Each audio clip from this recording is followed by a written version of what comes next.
Hai pemirsa, selamat pagi. Selamat pagi pemirsa, apa kabar Anda dimanapun berada? Berjumpa kembali dalam program TVR 09 bersama saya Alfat Rizky dan juga rekan saya. Sherin Reski, dalam 30 menit ke depan pemirsa kami akan sajikan kepada Anda sejumlah berita nasional khususnya dari sudut pandang DPR RI sebagai referensi Anda dalam memahami dinamika politik, hukum, ekonomi, sosial, dan juga budaya di Indonesia.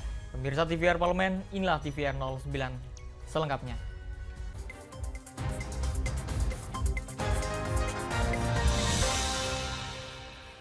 Pemirsa, Komisi 11 DPR RI mendorong koordinasi lebih antara Kementerian Keuangan dengan Kemendagri terkait kendala penyaluran dana transfer ke daerah atau TKD di Kepulauan Riau yang terus berulang tiap tahunnya.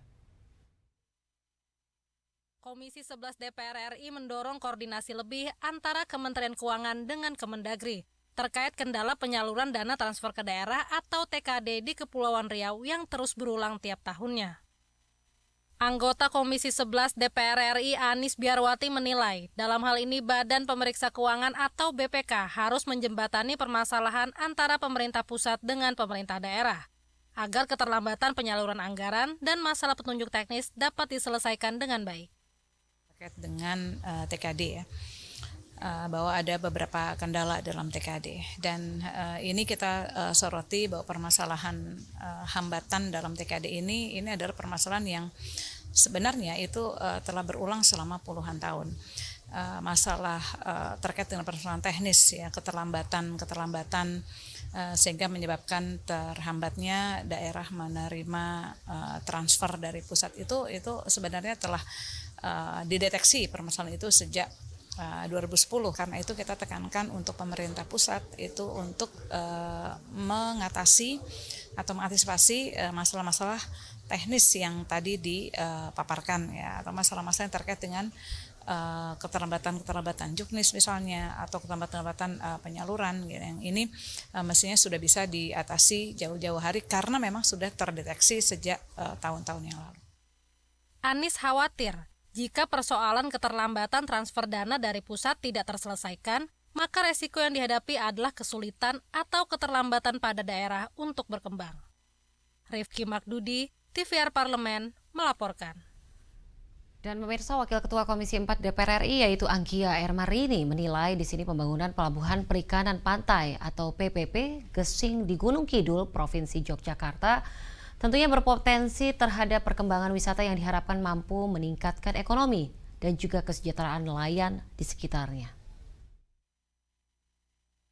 Wakil Ketua Komisi 4 DPR RI Anggia Ermarini menilai pembangunan Pelabuhan Perikanan Pantai atau P3 Gesing di Gunung Kidul Provinsi Yogyakarta berpotensi terhadap perkembangan wisata yang diharapkan mampu meningkatkan ekonomi dan kesejahteraan nelayan di sekitarnya.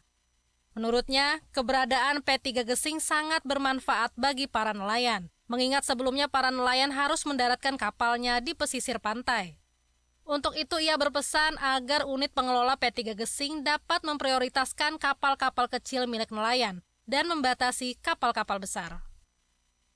Jadi tidak hanya pelabuhan ikan tetapi juga ada wisatanya dan memang alamnya menarik banget, ada kars-kars, lalu kemudian ini sebelumnya kan di sana di ujung sana itu tempat pendaratan tapi melalui lewat pasir dan kemudian melalui anggaran dari Keistimewaan Yogyakarta dimasukkan bikin kolam sehingga kapal bisa masuk. Dan menurut saya inovasi yang luar biasa meskipun baru tetapi ke depan menurut saya punya potensi berkembang bagus dan tentu negara harus punya keberpihakan untuk mengembangkan nelayan rakyat itu. Anggia menambahkan Komisi 4 DPR RI sangat menyambut baik dan mengapresiasi pembangunan P3 Gesing oleh pemerintah daerah DIY. Keberadaannya diharapkan dapat meningkatkan ekonomi daerah dan meningkatkan pendapatan nelayan setempat. Rizky Kurniawan, TVR Parlemen, melaporkan. Pemirsa, kondisi perekonomian Kepulauan Riau mulai kembali normal dengan kondisi perbankan mulai tumbuh positif di sekitar 11%. Dan tentunya informasinya akan kami hadirkan sesaat lagi. Jangan kemana-mana, tetaplah di TVR 09.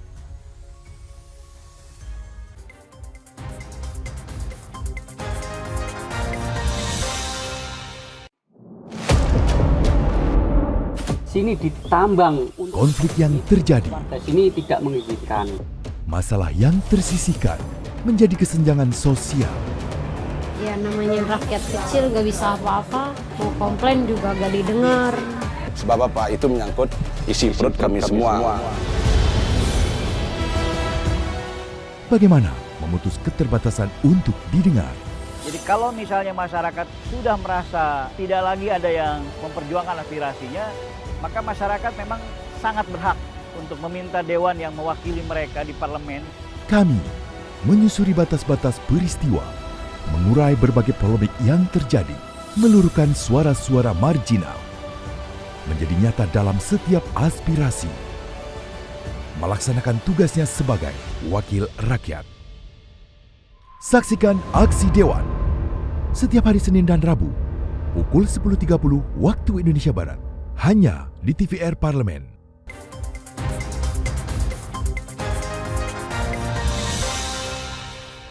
Masih bersama kami di TVR 09. Pemirsa, pertumbuhan kredit dan perekonomian di Kepulauan Riau pasca Covid sudah kembali normal. Anggota Komisi 11 DPR RI menilai kondisi perekonomian Kepulauan Riau dapat tumbuh lebih tinggi sejalan dengan penyelenggaraan pemilu yang berpotensi mendorong konsumsi pemerintah. Wakil Ketua Komisi 11 DPR RI Amir Uskara mengatakan, kondisi perekonomian Kepulauan Riau mulai kembali normal dengan kondisi perbankan mulai tumbuh positif di sekitar 11%. Yang memperlihatkan bahwa perekonomian Kepri sudah mulai bergerak dengan baik pasca pandemi COVID-19. Amir menilai pertumbuhan kredit dan perekonomian di Kepulauan Riau pasca COVID sudah kembali normal. Menurutnya, kondisi perekonomian Kepulauan Riau dapat tumbuh lebih tinggi sejalan dengan penyelenggaraan pemilu yang berpotensi mendorong konsumsi pemerintah.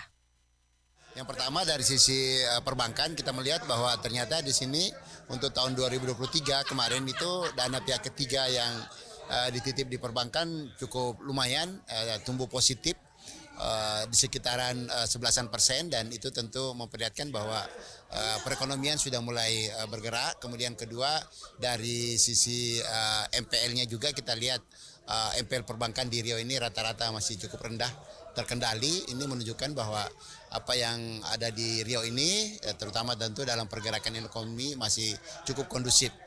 Dia lihat juga dari sisi pertumbuhan kredit, saya kira pertumbuhan kredit di Riau juga ini juga lumayan, sekitar 8% ya, artinya hampir sama dengan rata-rata nasional. Ini kita lihat semua bahwa kondisi yang ada di Riau pasca COVID ini alhamdulillah sudah kembali normal. Amir Uskara juga memprediksi pertumbuhan ekonomi tahun 2024 akan ditopang oleh stabilitas perekonomian di tahun 2023 serta akselerasi transformasi ekonomi. Arif Naka, TVR Parlemen, melaporkan. Pemirsa, pada tahun 2023 ada lebih dari 21.000 kasus perceraian di Provinsi Banten. Tentunya di sini anggota Komisi 3 DPR RI prihatin dengan tingginya kasus perceraian. Namun pemirsa memberi juga di sini apresiasi pada Pengadilan Tinggi Agama di wilayah Banten karena membuat putusan yang memihak pada hak perempuan dan juga anak. Pada tahun 2023, ada lebih dari 21.000 kasus perceraian di Provinsi Banten. Anggota Komisi 3 DPR RI prihatin dengan tingginya kasus perceraian, namun memberi apresiasi pada Pengadilan Tinggi Agama di wilayah Banten karena membuat putusan yang memihak pada hak perempuan dan anak. Ade Rosi meminta Hakim Pengadilan Tinggi Agama di wilayah Banten bisa lebih jeli dan cermat saat mengadili perkara perceraian, serta mempertimbangkan secara matang pada pengambilan keputusan, agar bisa meminimalisasi dampak negatif perceraian di masyarakat, terutama pada anak. Saya selalu sampaikan agar bagaimana hakim tidak mempermudah putusan perceraian. Tetapi kembali lagi ya, bahwa mediasi mungkin sudah dilakukan oleh hakim, hal-hal persuasif lain juga sudah dilakukan, tetapi ini kan kembali kepada pasangan masing-masing. Intinya ya kita berharap bahwa hakim bisa lebih jeli dan lebih lihat aspek faktor kedepannya, apakah si anak ini nanti akan jadi akan terurus apa tidak, akan menjadi anak yang seperti apa gitu, jangan sampai menjadi anak-anak yang tadi akan menjadikan beban negara kembali ke depannya.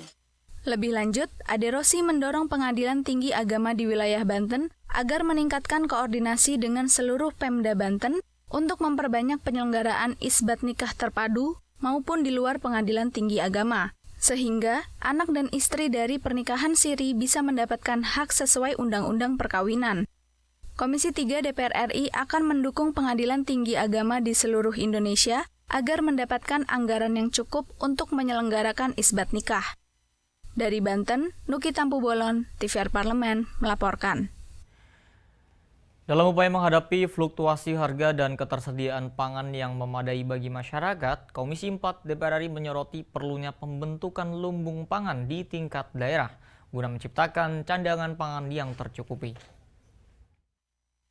Dalam upaya menghadapi fluktuasi harga dan ketersediaan pangan yang memadai bagi masyarakat, Komisi 4 DPR RI menyoroti perlunya pembentukan lumbung pangan di tingkat daerah guna menciptakan cadangan pangan yang tercukupi. Wakil Ketua Komisi 4 DPR RI Budi Setiawan menjelaskan, pembentukan lumbung pangan tidak hanya berkaitan dengan aspek kemandirian pangan, tetapi juga memiliki dampak signifikan terhadap keberlanjutan ekonomi daerah. Dengan adanya lumbung pangan, diharapkan daerah dapat lebih mandiri dalam menanggulangi krisis pangan dan inflasi. Untuk itu, pemerintah daerah dapat bekerja sama dengan Perum Bulog dalam mengimplementasikan pembentukan lumbung pangan. Badan usaha milik daerahnya. Saya berharap daerah-daerah penghasil beras seperti Jawa Tengah juga pemerintah daerahnya baik itu provinsi maupun kabupaten kota bisa membentuk lumbung pangan. Jadi jangan terlalu mengandalkan dan berharap gitu kan stabilisasi harga pangan itu diserahkan semua kepada pemerintah pusat. Tapi pemerintah daerah bisa apabila memiliki lumbung-lumbung pangan tersebut. Dan ini arahannya memang sudah disampaikan juga oleh Presiden dan Kementerian Perdagangan dan Kementerian Pertanian agar daerah juga bisa membentuk lumbung pangan tersebut. Karena di daerah ini kan berkontribusi terhadap penanganan inflasi di daerah. Di daerah juga ada tim penanganan inflasi daerah. Komisi 4 DPR RI menilai pembentukan lumbung pangan juga dapat meningkatkan swasembada pangan daerah dan mengurangi ketergantungan pada impor pangan. Untuk itu, pembentukan lumbung pangan di daerah perlu mendapat dukungan dari seluruh pemangku kebijakan. Dari Jawa Tengah, Trihandoko, TVR Parlemen, melaporkan. Pemirsa, harga rata-rata beras nasional di tingkat pedagang eceran terus meningkat. Dan DPR RI telah mengingatkan pemerintah untuk mewaspadai fenomena kenaikan harga beras. Dan informasi selengkapnya sesaat lagi. Jangan kemana-mana, tetaplah bersama kami di TVR 09.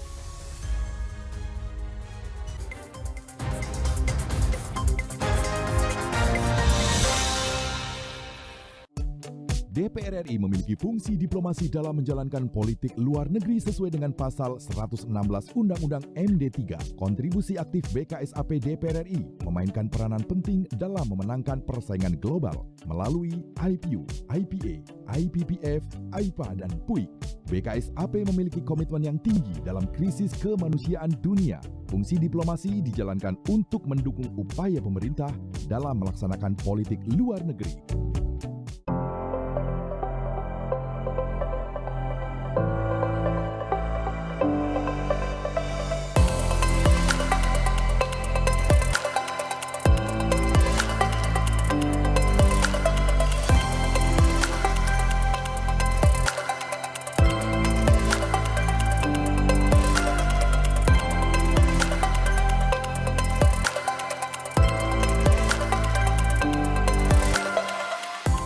In talks on the sidelines of the 14th APA meeting, the Committee for Interparliamentary Cooperation of the House discussed bilateral diplomatic and interparliamentary relations with the Azerbaijan Parliament. Don't forget to watch House News only on TVR Parliament.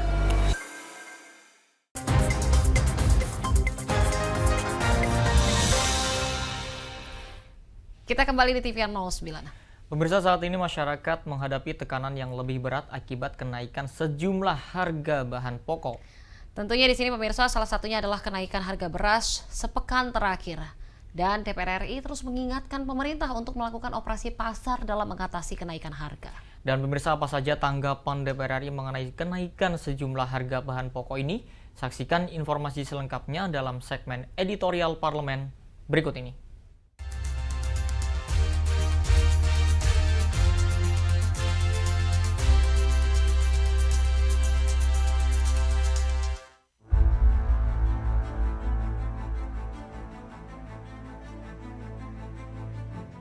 Dikutip dari data Badan Pangan Nasional atau Bappenas, harga beras medium terus naik sejak awal 2024.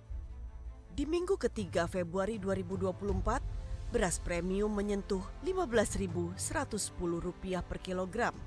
Pada Januari 2024, terus naik hingga menyentuh harga Rp16.230 per kilogram.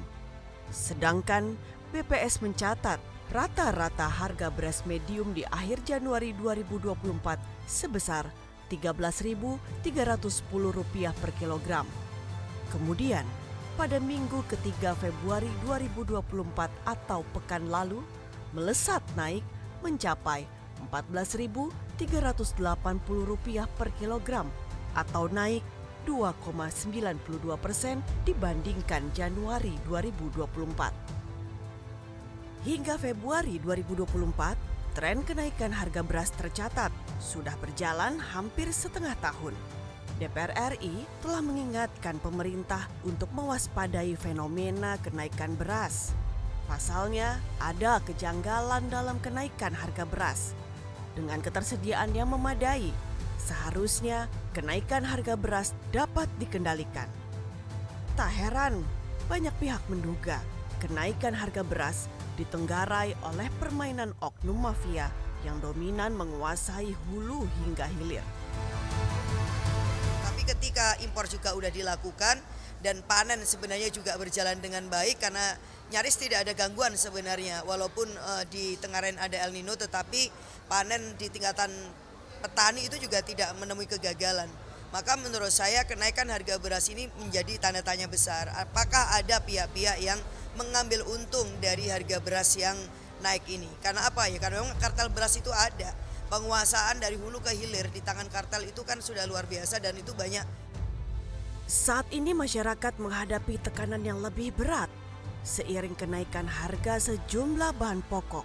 Selain beras, harga minyak goreng, cabai merah, gula pasir, dan telur ayam juga ikut merangkak naik. Kelangkaan beras dan harganya yang terus merangkak naik membuat pemerintah harus mengambil solusi impor. DPR RI menegaskan, impor hanya boleh dilakukan di luar musim panen agar tidak merugikan petani. Kalau urusan kelangkaan beras, selama produksi dalam negeri kita tidak memadai, apalagi ada El Nino, gejala El Nino yang memang terbukti betul-betul mempengaruhi masa tanam kita termasuk masa panen kita, pasti tidak bisa diatasi. Ya, cara satu-satunya kalau produksi kita kurang itu pasti harus impor. Nggak mungkin kita membiarkan rakyat kita mengalami kekurangan pangan, nggak mungkin. Tetapi kita sarankan supaya impornya diatur tidak pada saat musim panen. Dalam hal ini, pemerintah seharusnya bisa menghentikan kenaikan harga beras yang kerap kali terjadi jelang Ramadan dan Idul Fitri. Strategi pertanian, distribusi, serta data yang masih serampangan harus segera diperbaiki. Kan beberapa kawan sempat ngecek ya di toko-toko, mengecek toko-toko besar itu sempat nggak ada gitu loh. Ya dengan harga sudah tinggi, barang juga nggak ada. Nah ini kan mengkhawatirkan, apalagi ini sebentar lagi kita ketemu dengan bulan Ramadan, kemudian Idul Fitri. Itu yang saya ingatkan kepada pemerintah. Saya minta jaminan soal ketersediaan ya bahan pokoknya ini, beras, dan juga harganya yang harus terjangkau oleh masyarakat gitu.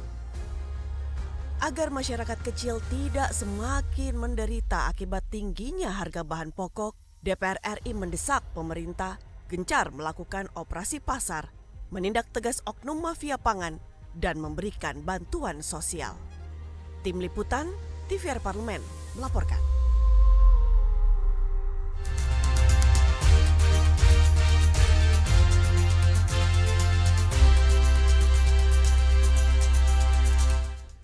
Ya, Rini dan juga pemirsa, kalau misalkan kita berbicara terkait dengan weekend ini atau liburan akhir pekan, tentu ini enak nih kalau misalkan kita habiskan bersama dengan keluarga tercinta. Apalagi nih nanti nih weekend ini liburnya cukup panjang ya, Fat, dari Sabtu Minggu, Senin, dan Selasa. Dan kemungkinan Selasa juga ini ya, Rini ya. Rini udah ada rencana belum kemananya? Pasti sudah ada. Alfat kira-kira ada rekomendasinya nggak? Iya, masih bingung sih Rini untuk menentukan. Tentunya selain itu pemirsa, akhir pekan juga menjadi momen kita healing dari rutinitas pada sehari-hari. Salah satunya dengan pergi ke tempat wisata air. Alfat suka nggak ke wisata air? Suka sih ngajak anak untuk melihat air, ikan-ikan itu memang menarik gitu. Iya. Dan pemirsa, bagi para pecinta wisata air, BXC Bintaro ini yang tinggal di daerah Jabodetabek tentu dapat ke sana ya, karena menjadi salah satu rekomendasi untuk dapat dikunjungi di akhir pekan ini. Dan pemirsa, seperti apa dan bagaimana? Tetaplah bersama kami di TVR 09.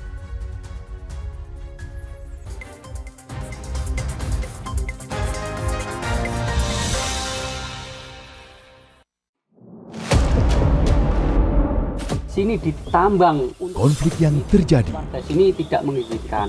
masalah yang tersisihkan menjadi kesenjangan sosial. Ya namanya rakyat kecil gak bisa apa-apa, mau komplain juga gak didengar. Sebab apa? Itu menyangkut isi perut kami semua.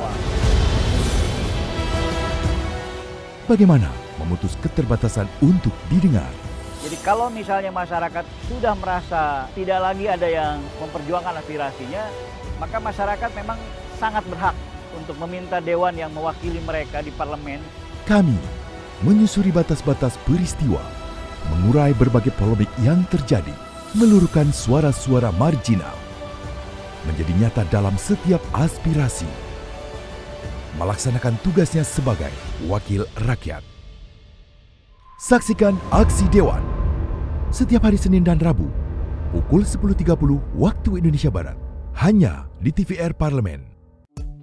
DPR RI memiliki fungsi diplomasi dalam menjalankan politik luar negeri sesuai dengan pasal 116 Undang-Undang MD3. Kontribusi aktif BKSAP DPR RI memainkan peranan penting dalam memenangkan persaingan global melalui IPU, IPA, IPPF, IPA, dan PUIK.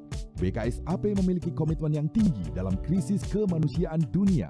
Fungsi diplomasi dijalankan untuk mendukung upaya pemerintah dalam melaksanakan politik luar negeri.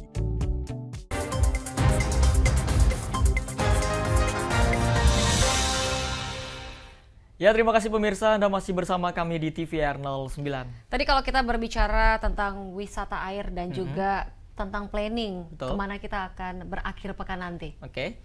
Tentunya di sini pemirsa memiliki dom terbesar di Indonesia dan juga terowongan terpanjang di Asia Tenggara, tentunya menjadi daya tarik tersendiri bagi BXC Bintaro. Dan memang BXC Bintaro ini juga beberapa waktu lalu itu memang sempat viral ya di media sosial. Memang indah sekali gitu Rini. Dan karena memang keindahan nuansa kerajaan air yang memanjakan mata dan banyaknya biota laut dapat menjadi hiburan tersendiri dan nikmati bersama keluarga. Tanpa berlama-lama, mari kita saksikan jelajah akhir pekan melihat satwa air di BXC Bintaro pada segmen Tips, Informasi dan Tips.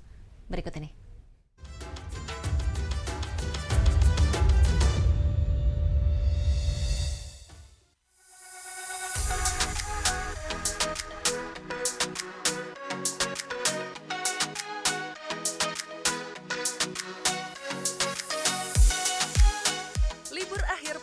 Di depan mata. Apakah pemirsa TVR Parlemen sudah punya rencana nih untuk berakhir pekan bersama keluarga? Jika belum, kali ini Intips punya rekomendasi wisata buat pemirsa yang bisa dilakukan bersama sahabat, pasangan, ataupun keluarga.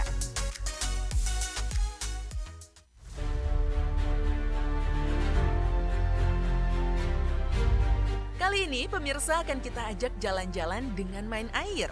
Tapi tidak basah-basahan loh pemirsa. Kita akan ajak pemirsa untuk melihat kerajaan laut. Pelan-pelan Pak Editor. Bukan Aquaman ini. Salah konten.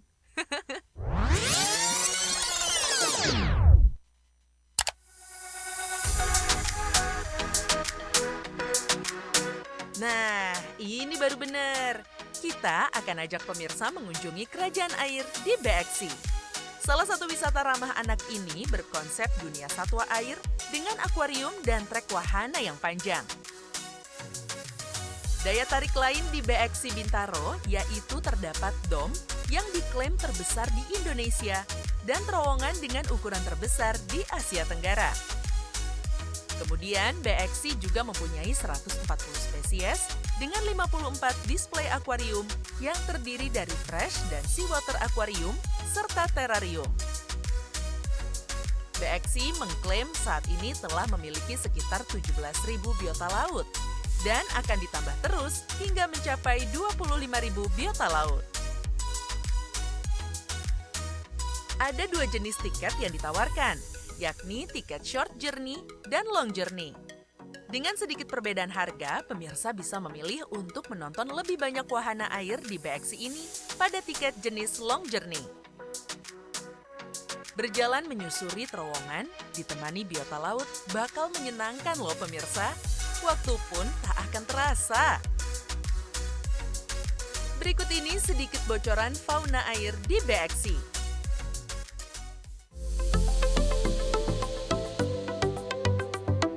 Nah, kalau yang ini pemirsa pasti tahu dong ya. Ya, kuda laut. Ternyata sungguh tidak sebesar kuda di darat loh. Kuda laut ini sangat imut, mungil, dan menggunakan ekornya untuk digunakan seperti tangan. Pemirsa bisa melihat indahnya arena kerajaan ubur-ubur. Binatang dengan nama latin Scyphozoa ini ternyata punya berbagai jenis spesies. Lucu sekali loh pemirsa ubur-ubur ini. Binatang air tanpa tulang ini dipamerkan dalam wahana yang menarik dan unik dalam akuarium berbentuk pilar-pilar. Ini nih, baru yang namanya kerajaan ubur-ubur yang sebenarnya. Akuarium yang memiliki tagline Extraordinary Experience at Sea and Forest ini juga mempunyai keunikan berupa exotic rainforest atau hutan hujan tropis, seperti di Pulau Kalimantan. Kalau di wahana ini, pemirsa bisa melihat atraksi penyelam yang memberi makan ikan. Wah, ikannya kok deket banget tuh sama kakaknya. Apakah ikan lapar? Ikan makan apa tuh ya? Masa ikan makan ikan? Selain biota air, ada juga biota-biota lain loh pemirsa. Nih, berang-berang. Ada ular juga. Dan belalang juga nih pemirsa.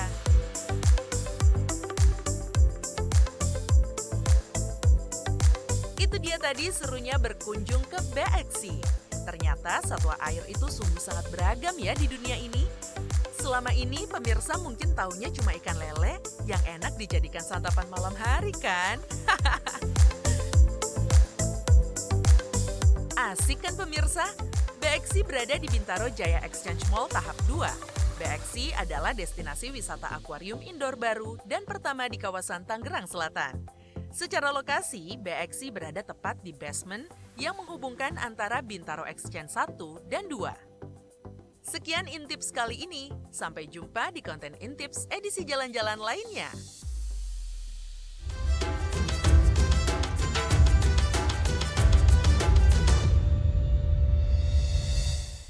Dan pemirsa, di penghujung acara kami informasikan kepada Anda sejumlah agenda DPR RI pada hari ini, Rabu 6 Maret 2024. Tentunya pada pukul 10 waktu Indonesia Barat, Komisi 10 DPR RI mengadakan rapat kerja dengan Menteri Pendidikan, Riset, dan juga Teknologi, tentunya guna membahas terkait anggaran.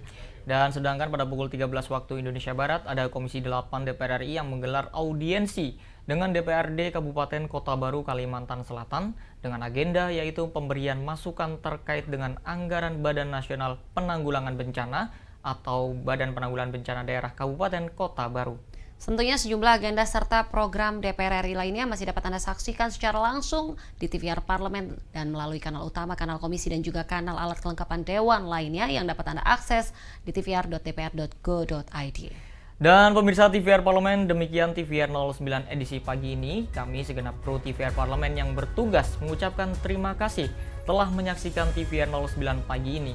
Saya Alfat Rizky dan juga rekan saya Rina Reski, sampai jumpa di TVR 09 esok hari. TVR Parlemen, Referensi Indonesia.